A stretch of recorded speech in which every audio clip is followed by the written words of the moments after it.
Ugh. Child. It sucks, but it's also just really real. Like It's they say, real. you either die a hero or you live long enough Live to alone to be the villain. be a Right. villain. That's what they say.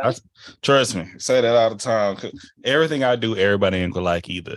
But hello, beautiful people. I'm Drake. Child. Be Drake It with. sucks, but it's also just really real. Like It's they say, real. you I'm either about to die say a we hero repeating. or Let you me live mute long this. enough. So there we go. Yeah. Sorry, y'all. So Drake be Drake with everything culture, the podcast for all cultures, the podcast with a purpose. Our mission statement comes to the words of Dr. Martin Luther King Jr., and that is he believed that men hate each other because they fear each other. They fear each other because they don't know each other, and they don't know each other because of segregation. And because of segregation, we have miscommunication. And every Sunday we get together and we have our Sunday happy hour where we talk about the most recent episode. We talk about what's going on in society, within community, and we get to hear from our community talk about how our feelings, how do we support one another. And yeah, so we'll be in here for 15 to 30 minutes here on Zoom, and we may slide off to Facebook. Maybe not today. We go high side on Facebook today. But all in all being said, hey, welcome. Thank y'all for joining. Thank y'all for listening whenever you're listening. And yeah, so this Sunday, we're going to be talking about one. We're glad to have them here. Christian Joy Demary, our most recent guest on Everything Culture for the makings of Christian Joy. We're going to be talking a little bit about the Kang, brother from King Creed 3. What else was he in? Gosh, one of my favorite series that they cut off. They probably knew something. I don't know. My Lovecraft Country, Halo. We're gonna be talking about Jonathan Majors a little bit in the situation. I'm trying to locate this video on Twitter of a family. We got to bring in the family relationships and CPS involvement because these kids are in CPS custody at the moment. But yeah, we're just gonna have some good conversations and anything come about. So we appreciate you. You leave your comments in the chat and like and share. Okay, we can't hear you, Lo, but I see you trying to talk. Love the earrings. But Christian, welcome. Thank you for joining us. Thank you. Thank you for having me. I'm glad I could finally join. Church got out early today. So I am on the highway on my way back to my house. Okay. What was the word today? What did we pull from? Actually, it was baptism Sunday. So a bunch of people got baptized. That's why church got out early. So he didn't actually preach. He had a couple of baptism scriptures like Acts 2:38 and things like that, but he didn't actually preach. Okay. Everybody good? How are you, T? I'm good. Jaya. How is everyone? I'm excellent. Love it. Baylor, he may have stepped away for a moment. I know he doing his thing. Happy birthday to the youngin', the grown young man. Oh yeah, he up there. His son, 17 years old this weekend. Is it today or just this weekend? No, it's the actual day today. Oh yeah, happy birthday, man. All right now, happy birthday. Thank you. I love him. 17. They deal with them 17-year-old hormones again. I can go without the hormones, but it's a fun year. I enjoy being 17. I'm not even gonna hold you. Oh, I did too. That's why I was just like, I can deal without the hormone part, but I enjoyed it when I was 17. It's them 20s that kind of got me. I enjoyed all my years. Give them all to me. I value them, even the rough ones. You feel me? As Christian said, that's my joy. We work through them. But yeah. So all in all being said, I had a good time. But I want to say once again, thank you so much to Christian. We got to get you some type of merchandise. I'm trying to get anybody been on the show some type of merch. But when I say the conversation, it was just I still like clips I want to pull together so I can share. Hey. Hey, we see you. We see you. But from the beginning, of course, just speaking about themselves, sharing, talking about culture in general, talking about their upbringing, talking about her of course, more when the Martin question, that's when she turned it up a little bit. That's when she started becoming herself. Okay. Well, she was herself to hold out. I think she finally got comfortable with us right there. And and I really value her conversation speaking about joy. It's just something about that question that comes to joy and we find peace. And when she even said her name, she the Christian joy, how she got it in the first place is absolutely awesome. So I value that so much. But one of my favorite guests, I can't say all y'all my favorite, but one of my especially favorite. And yeah, we look for it more, and all the things she's doing right now too. I don't know if y'all know it. I'm just one of the small interviews that she's a part of. She's in an interview almost every other day. Who was you just interviewed by? The latest one was Inside Edition. Inside Edition. Yeah. Yes. The part about your stock photos being stolen, girl, that like me. That's what everybody wants to talk about. I have been contacted by so many media sites, so many television shows, and this thing is going crazy. And I'm just along for the ride. And the thing is, how can we avoid that? Hopefully, it's a lesson to somebody in the future. I would say that. Just read them contracts. That's what they always ask me. What do I want to tell people, and what lesson have I learned? It's like, read your contract and understand that if you sign a model release agreement, you're signing away the rights to your photos. Right. Read the small print. Yeah, I ever watched the movie Hollywood Hustle? Mm-hmm. That's what it kind of feels like, it's to the point it's always gonna be a hustle. Like for that sound that I got on TikTok that's popular, like it's people hit me up left and right for the sound, but I'm scared to do something with it. I may be passing up on something, but I don't want to they start next thing I know that my voice is being used for Popeyes commercials or something like that, and I don't get a damn dime from it. But they are. Exactly what happened.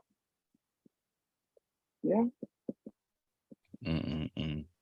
So since we listened to the show and Christian been through the whole gambit of the makings of her, Christian, what is it? Do you have any questions or responses that you would want to change or adjust or update? Yeah, the only thing that I kind of thought about, because I'm very conscious of, my Christian upbringing and really my mama, honestly, more than anything, is when I was speaking about how I felt like my relationship with her and growing up, being raised by her, might have affected, my level of anxiety. She's at the age now where she is asking her children, she's reflecting and she's asking her children a lot about how we feel like we were shaped by our upbringing. And she deals with guilt. So she's starting to find fault in how she raised us and, second guessing. And am I the reason why you're like this? And, am I the reason why you're in therapy? And I really try to explain to her that I don't know anybody who doesn't need therapy. I don't know anybody who doesn't need mental health maintenance.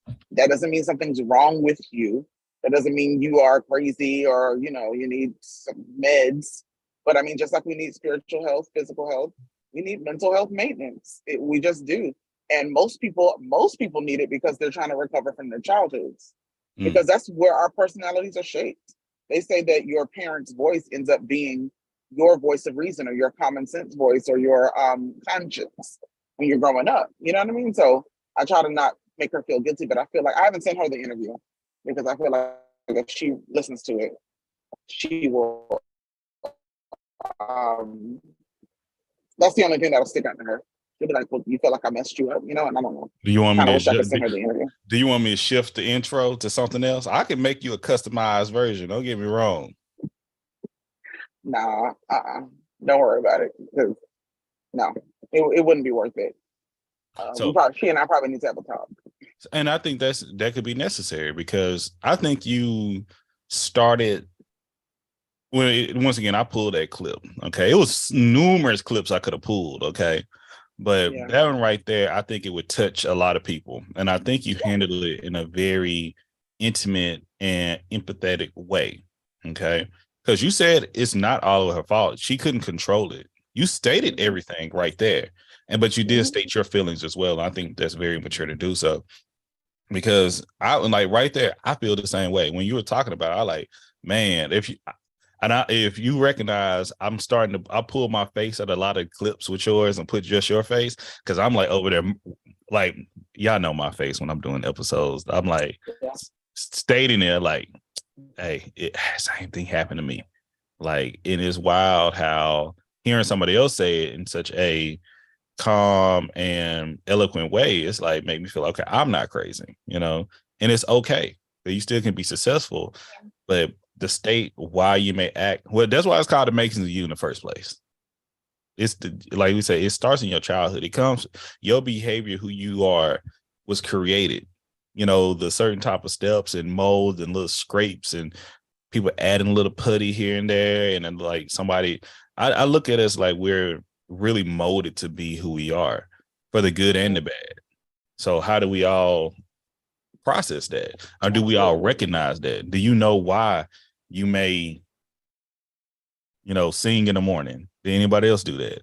Like, I tell people I'm a morning person. A lot of people don't like that. Oh, my wife. I wake up legit singing in the morning. I wake up with energy, bouncing off the wall. I'm like, hey, let's do something. Let's go. So everybody ain't like that. The reason I may be like that, because my grandfather, when he woke up, everybody in the house woke up. Period. I don't care if you went to sleep. If he woke up at 6, he don't care if you went to sleep at 4. If I'm moving, you moving. But that's me. And my daughter is like that because her dad is like that. I am not like that. I'm not a morning person.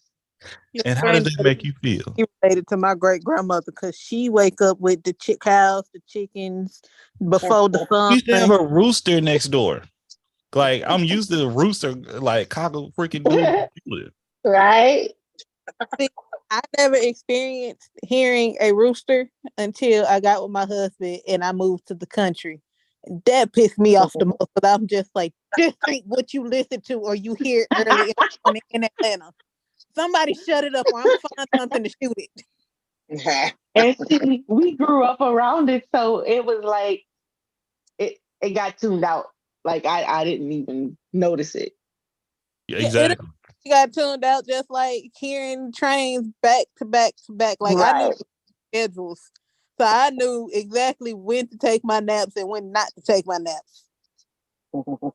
But the point is, it's like that behavior of me was molded from something. Mm-hmm. Good.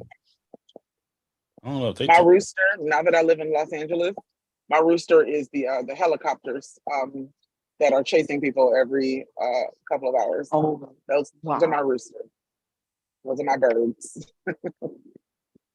There ain't no sleeping too much, at least over here. See, and that's the other thing. Like, it was another video was shown that I wanted to talk about. It's kind of a topic. We brought this up. I don't know if we brought this up here on this space on Everything Culture, but it was another Zoom that we're part of. I don't know if Baylor remember this. This was some years back during the pandemic that should have been a pandemic podcast, because that's how we came together. But it was about leaving the hood. Okay. And my thing was, it's like, I don't mind living around Black people. I want to live around a little bit of everything, though. I do like a diverse community. And it was more like, nah, if you leave the hood, you just as problematic as everything else. I was like, can't agree with that all the time, because I have, like, when my area I was at, I'm cool as long as we're doing well. But if people acting up, ain't doing the best, no, it's okay to either say we need to do better, or you can leave. Those are the options you can do, is to fight or flight. But man, recently I was on it was a video. It was like maybe 3 young, gotta be late teenager, early 20s women in a car, talking noise on Facebook Live. I'm assuming it was Facebook Live, IG1, one of the metas. And somebody came through with a drive-by and shot at the car while they were holding the baby in the car. Okay. Oh, yeah, I saw that. Yeah, I'm like, yo, people in the comments laughing, cute, all that. That ain't nothing cute about that. Ain't nothing fun. Ain't nothing exciting. and that's what I say. And I know it's real. I'm absolutely understand that because I got people in my family that, not a lot, but I do, that think that's normal. That ain't normal. You ain't got to live that way. And if somebody would got hit, I think one of them did get hit, or something happened to that baby, all that cute stuff, it ain't the window. That's what I say. But I remember having that conversation some time ago where I moved and I get somewhere safer. But that's their culture too. Like, we are a spectrum. Just because we look But it's alike. important. I'm sorry. Oh, go ahead, please. No, I just thought about something. It's important that we don't use growing up in the hood interchangeably with growing up around Black people, because that's not the same thing. You know what I mean? Like, Mm-hmm. and I don't think that drive-bys and violence and gun violence and gang violence is Black culture. I think that's a very specific type of culture. I don't associate it with Black culture. Like, I ideally would love to live. I always wanted to live in Atlanta when I was growing up in Miami. I never wanted to be in Miami. And it's because Atlanta is the first place where I saw a bunch of upwardly mobile Black people, like just families, regular working class, not into certain types of violent culture. That's the first time that I've ever visited a place like that. And so that was my goal, to live around those types of Black people. So I've seen neighborhoods like that. I don't live in one now, but I also don't live around any Black people. And there's loads of violence all the time where I live now. You know what I mean? Absolutely. Like, because, and once again, when I grew up, and when I say through like 8th grade through high school, I talked to my show, Black people stuck together. I knew every single one of my neighbors. When I was driving home, even to this day, if I drive home, I have to stop it. We stayed at the dead end of the street. Every house we stopping by, I'm saying hi and hello, talking to Miss Turner, talking to Mr. Lee and all that, and the wife, and if they got new kids, if they got grandkids. It's like a whole process. It's like in a parade almost. All right. And that's what I look at as community. All right. But at the same time, they were very much, it was a crazy thing. It wasn't like grass was green on the other side. We literally had some railroad tracks between us. I would say more of the, I hate saying low income because it was on both sides, but you can tell it was a very different experience when you just a few yards across that railroad track, how things are happening. And I remember being younger, and my mother would tell me, you can go here, but you do not ever cross on railroad tracks. It's a whole different experience. And still to this day, like, that's still us. Once again, when I talk about what our culture too, our culture is a spectrum, but we have cultures within our culture. There's no doubt. Like, because trust me being here in Seattle, when the Black people here in Seattle act very different from the Black people in Texas or in the South. Same thing being from like East Texas, even in Texas, being Black from East Texas is very different from being Black in Dallas, being Black in Houston. We all have our different, like, how we sound, how we may even dress.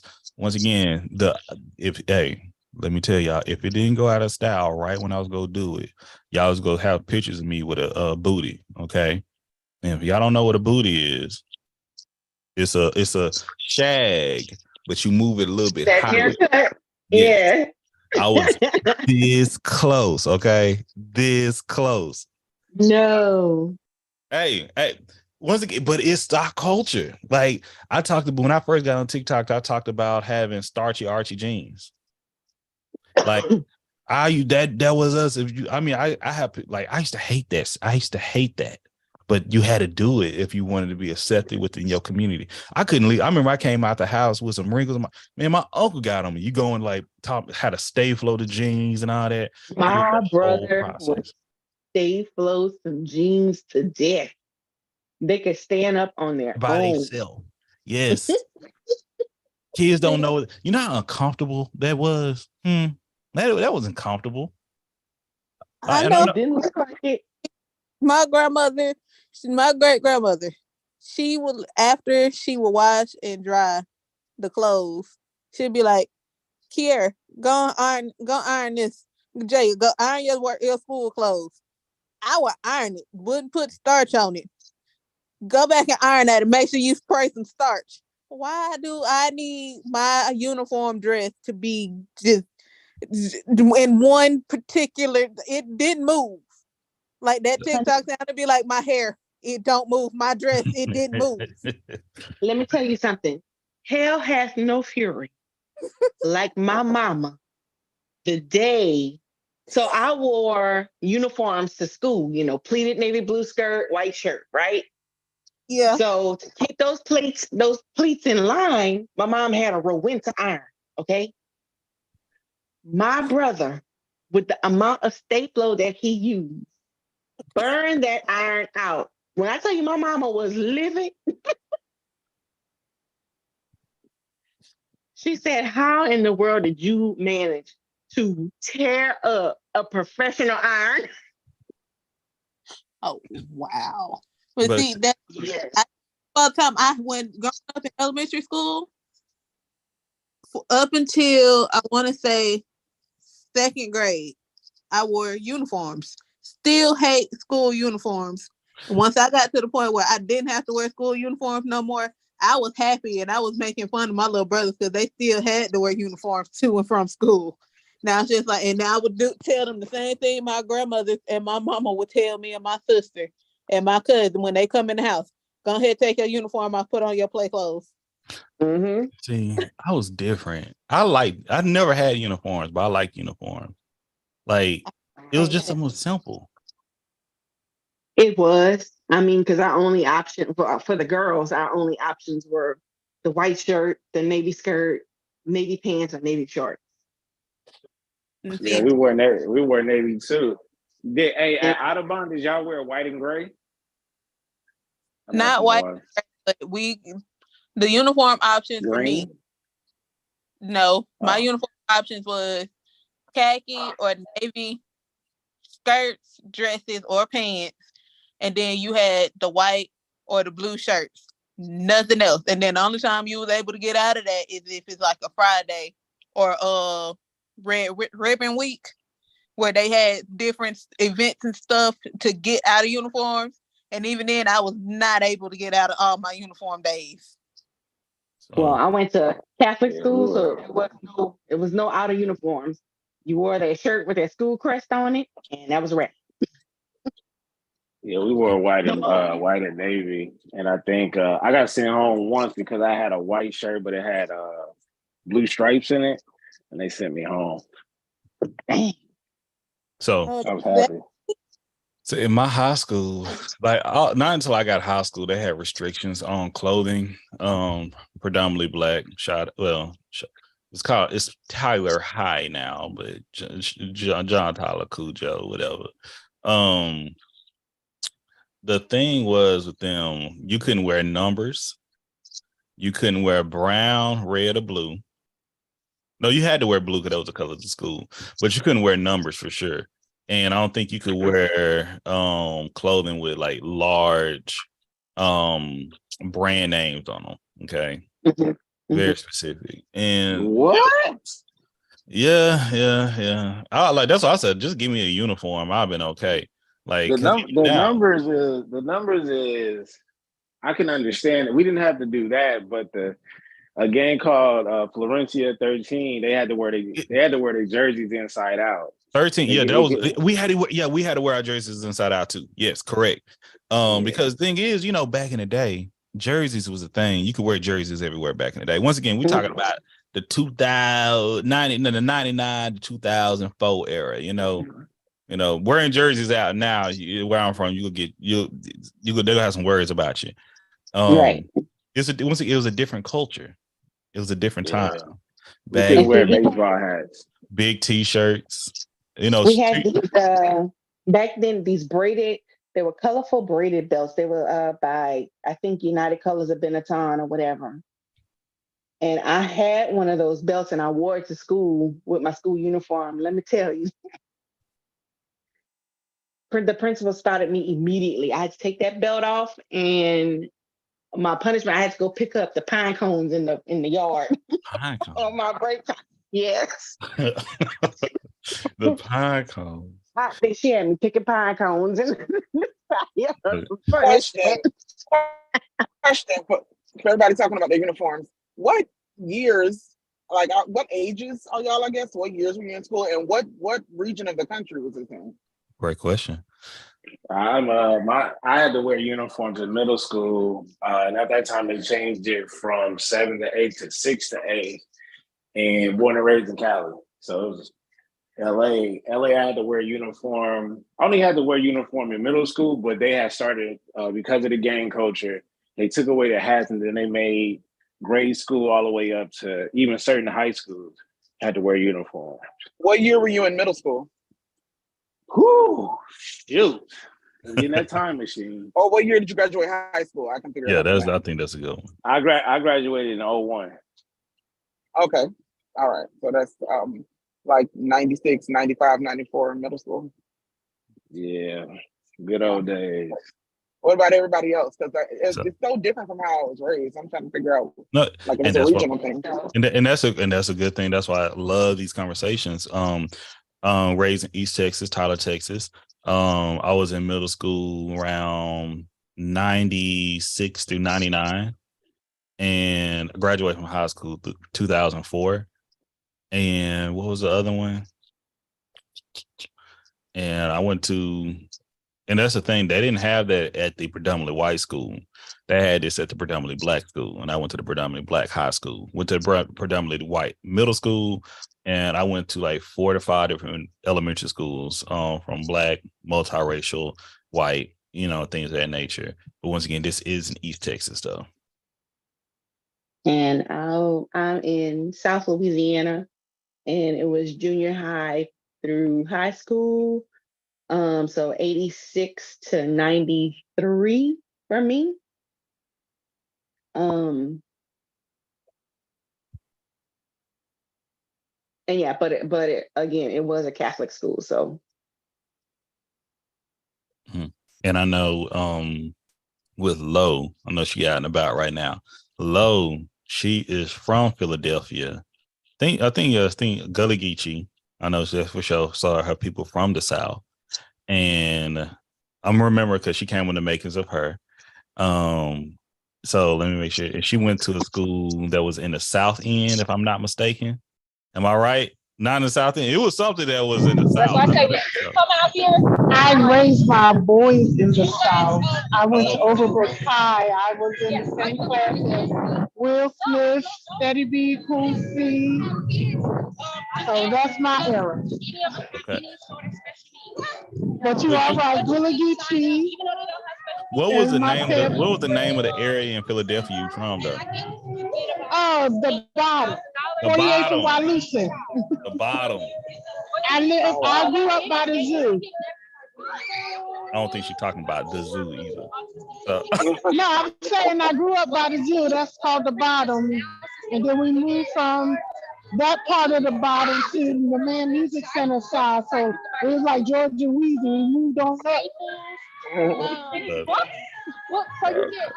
It looks so pretty where you at. Nice. What's the temperature, if I gotta add? Today is 78 degrees here, and we are actually, I'm gonna turn the camera around. We are at a park, it's called Reed Park Zoo, but we're not at the zoo part. We're actually at the playground part. They got my daughter on the swing, but it's a huge park. I'm here with the homeschooling group. They having a concert over there. The zoo is over there. And this is just, we're on one, if you can see, we're on one side of the lake. This park is about 10 miles wide. It's a beautiful day. It is. It is. I love seeing the kids able to enjoy themselves, swangs and things. And we are in a pet-friendly environment, so it's actually dogs running around with the kids. A lady over here has rabbits. Yeah. I don't mess around with Mother Nature. Dogs and cats, you got me. Once you start talking about birds and rabbits and gerbils, you lose me. Most rabbits are cool. I don't like rabbits because rabbits used to bite me all the time. We had rabbits. I was gonna say, rabbits are mean. People think rabbits are mean. They mean. They are. They spit really right. Ain't nothing cute about people don't know that them. rabbits are. I They don't bark. know that. Rabbits actually bark. Yeah. I can't. I just know them motherfucking terror. I use And when you my see a rabbit stomp their feet, that's Yeah. the only warning you get. Yeah. it was a pit. So And they I'm sorry, will tear some FFPs are furniture. flying over, so I'm gonna mute myself. okay. Thank you, Lo.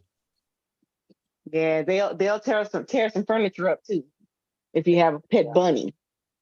Yeah, they're cute, but they ain't something to play with, especially in the house. But I love that question you had, Christian, because of just it's really the matter where you at, where you from, what area you come up in. But I don't know, like, and another thing I would throw in, I think because I came from impoverished family, okay, and I couldn't afford all the expensive name brand items and things, so I really didn't care about it. It kind of go back to that episode of Atlanta, the FUBU episode. When I tell y'all that is such a real experience that, I mean, show up at school, who's wearing fake or real, and it's people going around checking the back of your tag and things of that nature. And that's a lot of pressure for someone to deal with, not only as an adult, but especially as a child. I'll never forget, like, my nephew. Oh Lord, good kid. I'm proud of this young man, but his family, like, I could say this off of live, off of streaming, but some folks be like he got to find this, he got this, got that, but your mama was asking us for money. But anyway, that doesn't make sense to me. Hey, I'm fine with that. But that's the thing about how I'll never forget. He came to me like, Uncle Brandon, I got the new J, I got Jordan this, Jordan that. What's your grades looking like? What's your conduct? I don't care about nothing. It's about the reason why I asked about the region and the years. I'm sorry, I know it's a delay because I'm driving, so I don't know if I'm talking on people. No, the reason why I asked about the region and the years is because I think about growing up. So I graduated in 01 too from high school.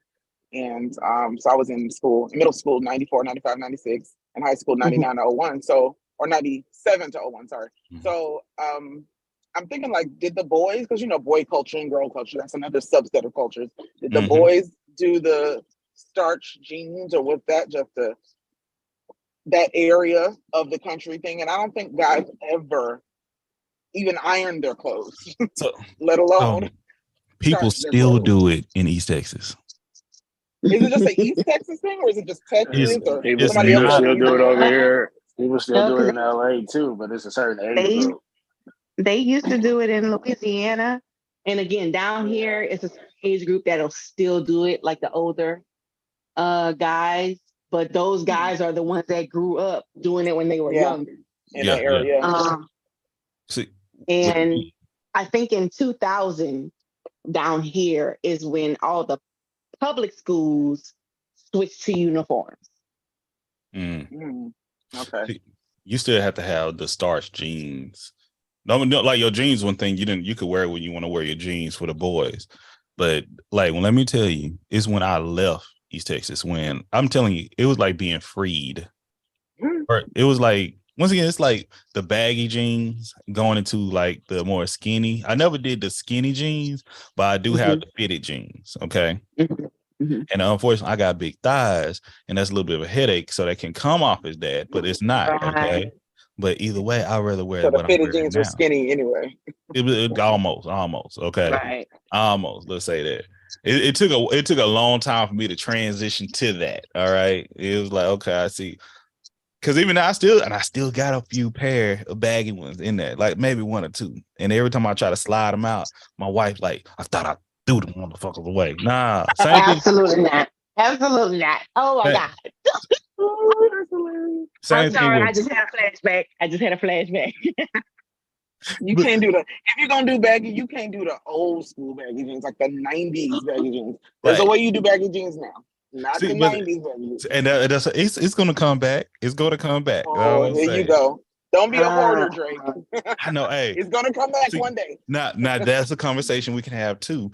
Cause once again, now, Auntie, we go get off live now and we go show this one video. because that's something I do have a problem with. I can admit, with my head held high. I don't know if I'm gonna show this. I'm gonna show this. We go hop out streaming, but I want to get y'all opinion about. Well, we don't have to show. I'm enjoying the conversation where it's going, but we are gonna hop off. YouTube. Hey, Amber. Amber, hope you're doing well. We're about to be over here on Zoom. If you want to join the conversation, come holler at us on Zoom. If you need information, let me know. I would send it to you. But I appreciate y'all, YouTube. Much love. Do y'all got anything to shout out before we jump off of? Oh, was this today? That's true. Fashion does repeat itself, but I didn't let them jeans go. I've been having some of them jeans since I got some shirts. I can pull out a shirt right now I've been having since I was in high school. Like, I still, y'all would never know. I put it on. I still fit it well. Okay. I just can't let some things go. I get attached. Like, I'm just like electronics. Oh my gosh. I still got my PlayStation 3. Okay. I almost still got, like, it's some things I probably. Does it work? Yeah, it works well. Well, I still have my gray Game Boy.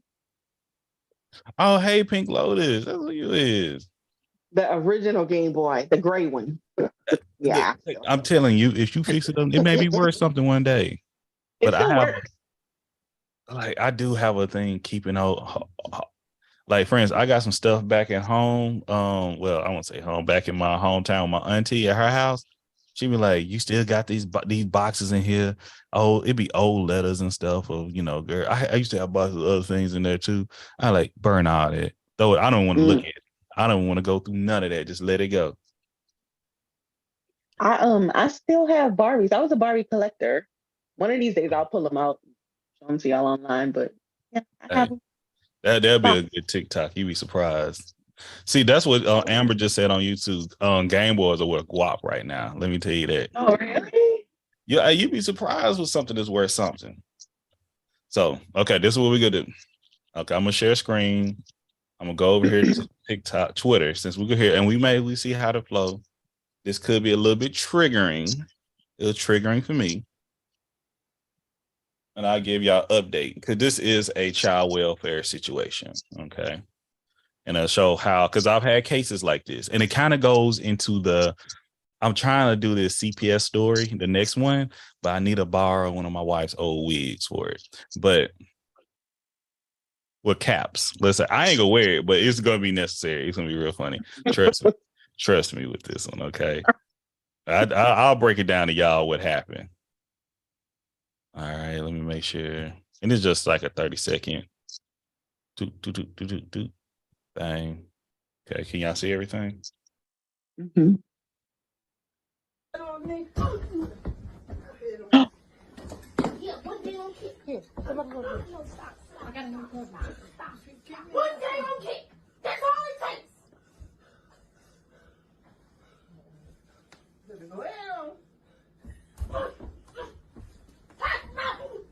All day, all day. Get them hands on me. Yo, y'all, come on. Come on.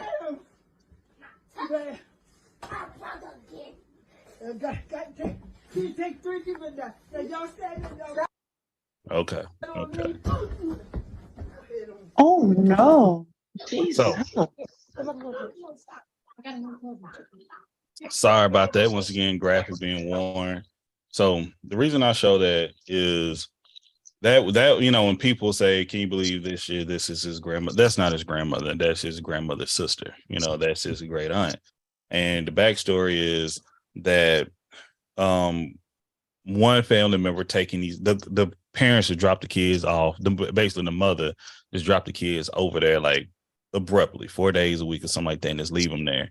Obviously, they don't show a lot of respect to the woman, and the person recording is another family member living there. So, long story short, it's been 3 adults knowing this has been happening to her, and nothing's being done. As you can see, that was one of the adults recording the event. Another relative uploaded to the event. There's the 3 adults are now being charged with harm and abuse to an elderly person. And the 3 children in the video that all attacking women are now in the custody of the state. I don't know what state they're in right now. I can look all that up, but that's the information. Right there, I tell people all the time, when you're working in CPS and things of that nature, you also have APS, Adult Protective Services. They go hand in hand. I couldn't work at Adult Protective Services, believe it or not, because I do have a more of a emotional tie to elders, because especially in that position, I've seen this happen where the family member that they know they can take advantage of, that's what they do. Unfortunately, a lot of people, lean on the bleeding hearts. And with that little boy doing that, I don't know the situation. I don't know so much, but that is a learned behavior that he have in that household. And obviously he shouldn't be in that household with that woman if he feel like he got to that point to the adult to harm them or even strike them or whatever way it may be.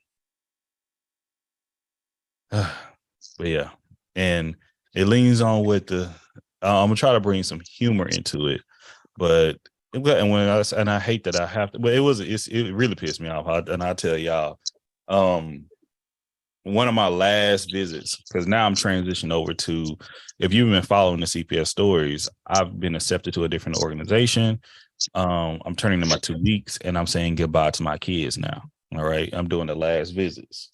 And while I'm doing one of the last visits, this is the story where the mother, the alleged grandmother was taking care of the 4 children, 2 older ones, 2 teenagers and 2 babies, like 2 and 3. And the mother was in court and she knew the whole time that this woman kids were not hers, because this is the paternal grandmother. Okay. That's why I said alleged grandmother. But in court, and last minute in the court, when the paternity test was being read, she said none of these kids are your sons and none of the kids were his. So basically she'd been taking care of all these kids and they were not her biological grandchildren. But the thing is, she was still a loving, sweet, kind woman. And she was like, you know what? I cannot see these kids living anywhere else other than me, and I'm going to continue to take care of them. So we went through the process trying to get her to process through adoption. Now, the 2 older ones were pretty cool. They had like their regular teenage stuff. The older one was the coolest. He didn't give me no issues, no problems. He was just hey, I'm just trying to handle my business and go to school, blah, blah, blah. I shared the one about the daughter, the 15, 16-year-old girl. She tried to, whatever. You got to watch the episode. She was trying to get me to talk to her alone in the room. And I'm like, we keep doors open here, man. Can you give me a ride home, instead of riding home on the bus? Hell no. Like not today and not tomorrow and the next day either. Unless it's an emergency, of course. But no, we ain't kicking it like that at all. But with the 2 younger ones, though, they had behavior issues. Like ECI after Wazoo was needed. Okay. And I always say, and I talk about this, the younger ones, even though they had visits with their mother, or one of them both of them ever seen their fathers. Okay. Both their fathers was incarcerated. Okay. But push come to shove. Okay. Push come to shove. It was, they both acted like their parents though, because they baby mischievous, very like aggressive, loud. And I'm like, I always look, I talk about nature versus nurture. I always treated nature overruled nurture. Nurture overruled nature. You are who you are because of your experience and things throughout life. Not until I started working when I started working with kids and they never had any contact with their parents, never nothing. And they act just like their parents is scared. I'm like, I don't know anymore. I had to pull all my ideologies to the side and be like, man, I've seen some things that like, I think behavior sometimes I know mental illness is part of it, but actually like sometimes point behaviors could be avoided, but that's another conversation for another day. But when I tell you the story I'm sharing, my last visit, I went to go see the kids. They were staying. Unfortunately, the grandmother, the alleged, the fictive kin grandmother, we could call her Miss Smith. Miss Smith, they had to live in like this extended stay hotel type thing, okay? Because she was going through some financial woes and trouble. So I come by and visit. Y'all, within 30 to 90 seconds to me being in the house, we're in the room. She come in, sweet woman. She's like, hey, Mr. Dre, welcome. She got the boys there and all that. And the one, I think I named him Damon. Damon was like, Granny, and she just once again being the sweet woman she is. She was like, I could come here, give me a hug, come on, I'll get your attention. He was yelling for like crying for attention. He was acting sweet. This one was like, what you got? And she was excited because I guess she never seen him just so enthusiastic to see her like that, especially with me being there. All right. She calling him over, he calling her over, and she calling. She's like, oh, this, that. She like, he like closer, and she bends down. This little boy reaches and slaps the dog shit out this woman. I was like, oh my God. Oh no. I'm talking about, and I was gonna use the wig because the wig flew across the room. But the thing was, I was just like, I'm at the door still. I'm at the door. And I'm How just old is this child? 3 before that year. Small. Wasn't school age, put it that way. Oh my God. Oh, this is my last visit once again. Like, and the way she like, and it was to the point where she grabbed her face and she like, I'm telling you, he turned her head. And I was like, this is like first, and I wouldn't say it happened because I've had some troubling kids before. Don't get me wrong. That I'm like, hey, then you're not allowed to spank them, put your hands on them, nothing like that. Woo-doo. She didn't spank, she didn't touch him, but I was one of the few times where I was like, hey, I'm about to step outside and walk around real quick, do what you got to do, and I'll be back. Because you know what he did after that? He screamed and cackled out laughing and ran around the room. It was the funniest thing to him. Funniest thing. Him and his brother. And I'm like, them type of behaviors, that type of, it's hard to break when you don't respect the kid. Like, and I don't know, I can't say I wasn't around there 24/7, but every time I saw her, she was one of the exemplary caregivers. Like, if I had to put one of my top 20, top 10, she'll be right there as a caregiver. How well she was doing, how much she cared about kids. And when she found out the kids was not hers and she was not getting any support, she still wanted to love them kids as much as possible,